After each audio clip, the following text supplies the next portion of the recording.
সকালে তো বকরিগুলো বান্ধি চলছি, বেলাটা ডোবছে, যাই বকরিগুলো নিয়ে আসি, নাইলে কি শিয়ালা খাইবে।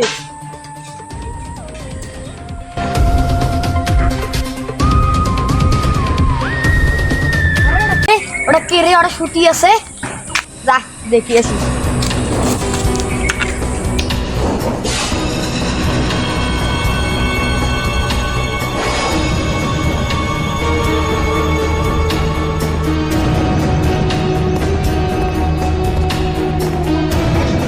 না, সিআইডি কে ফোন দেই।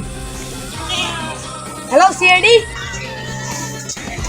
দয়া বলছি কি ছাড়, আমরা আজ মেলা দিন পর সিআইডি থেকে ছুটি পেলাম, একটু ঠান্ডা হাওয়া খেতে যাই সামনে। চলেন স্যার। স্যার শুনছি নাকি এখানে একটা বড় রেস্টুরেন্ট হয়েছে, চলো কি খেতে যাই। চলো। হ্যাঁ দাঁড়া। হ্যালো সিআইডি বলছি। স্যার এখানে একটা লাশ পাওয়া গেছে। এটা কোন জায়গা?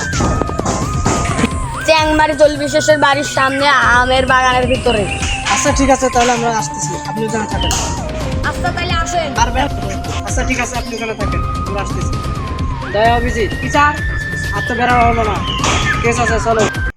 সিআইডি চাকরি আর ভালোই লাগে না, একটা ছুটি পাইলাম তা তো আর হইলে আর এই সিআইডি চাকরি করবে না, এই সারি ভিক করা যাইলে শান্তি আছে। দয়া সব কি বলতেছিস তুই? সিআইডি চাকরি করবি না? স্যার করবো। তাহলে বলতেছিস ভিক করে খাবি? স্যার আর করবো না, চল।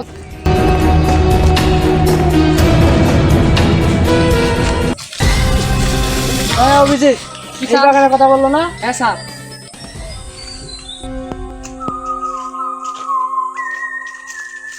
ও সিআইডি চলে আসছে, আর আমার কোনো কাজ নাই।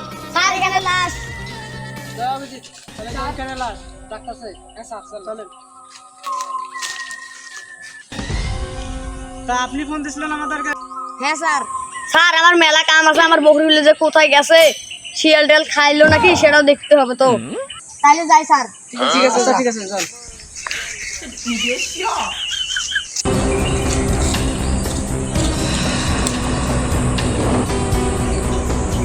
গত্তা থেকে বাই করি সূত্র, মানি না কোনো ভিআইপি, পাবলিক ছোট্ট করে নাম দিয়েছে সিআইডি। সিআইডি। হ্যাঁ দয়া অভিজিৎ চেক করো ওকে। দয়া অভিজিৎ এখানে ঘুরাও।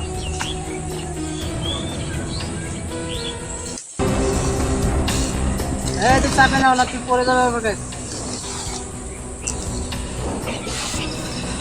চেক করো ওকে।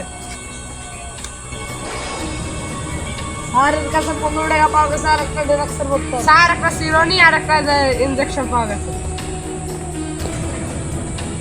এই কি ইনজেকশনের ভেতর কি ড্রাগস মিশি খায় নাকি? হ্যাঁ স্যার সেই তো। না এই মদের ভেতর ড্রাগস মিশি খায়? আর ইনজেকশনের ভেতর ড্রাগস বেশি খায়। ও আচ্ছা। দয়া তোমার হাতে এটা কি? স্যার সিরোনি। এই অভিজিৎ ধরো তো, ধরো ধরো একটু। দয়া আয়নাটা ধরো। দয়া অভিজিৎ দেখো তো আমাকে কেমন দেখা যাচ্ছে? স্যার বিউটিফুল দেখা যাচ্ছে। আর আরাম দাদা বিউটিফুল আমার এক্সের নাম। আরে না স্যার ও ভুল বলছে, নাইস দেখা যাচ্ছে, নাইস। ঠিক আছে স্যারের কি একশো আছে। দয়া অভিজিৎ তাহলে লাস্টে ফরেন্সিক ল্যাবে পাঠার ব্যবস্থা করো, আর আশেপাশে দেখো কিছু পাওয়া যায় নাকি।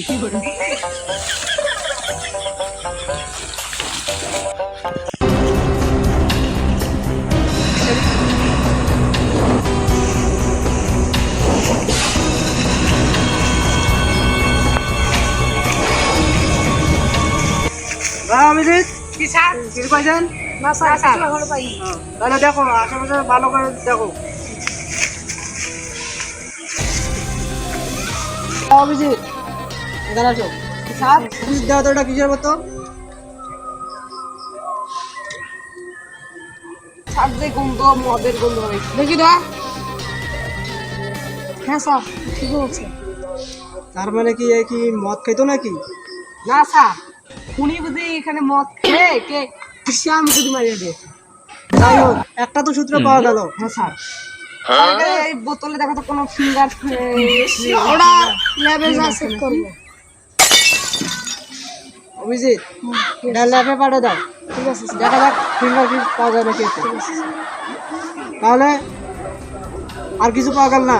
না স্যার। আচ্ছা তাহলে আবার ওই চ্যাংড়াটাকে ধরতে হবে। হ্যাঁ স্যার ও কেন সবার আগত দেখতে পেল চলো চলো ওকে চলো আরে ওকে চেক করো তো। স্যার না এর কাছে কিছু নাই। স্যার মদের গন্ধ নাই এর গায়ে। আরে বন্ধু নাই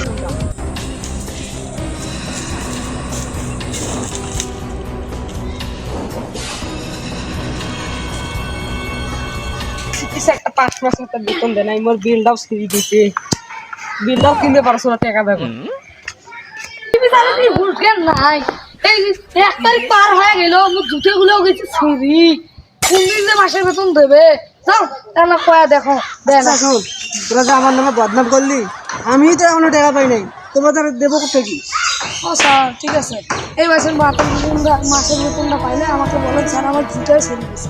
ঠিক আছে মাসের বেতন পেলে আমার ওই যে বিলটা খুঁজে গেছে আজ আসতে হয় এই যে বিল খালি খরচি খরচি খরচি আছে ও, তোমাদের দুঃখের কথাই তো বললি, এই গরমে যে আমি প্যান্ট পরে বেড়াচ্ছি, লুঙ্গি কিনতে পারতেছি না, টাকা যাবো। আর আমার থেকে তোদের বড় সমস্যা, এই গরমে তো আমি প্যান্ট পরে বেড়াচ্ছি, দেখছিস না, লুঙ্গি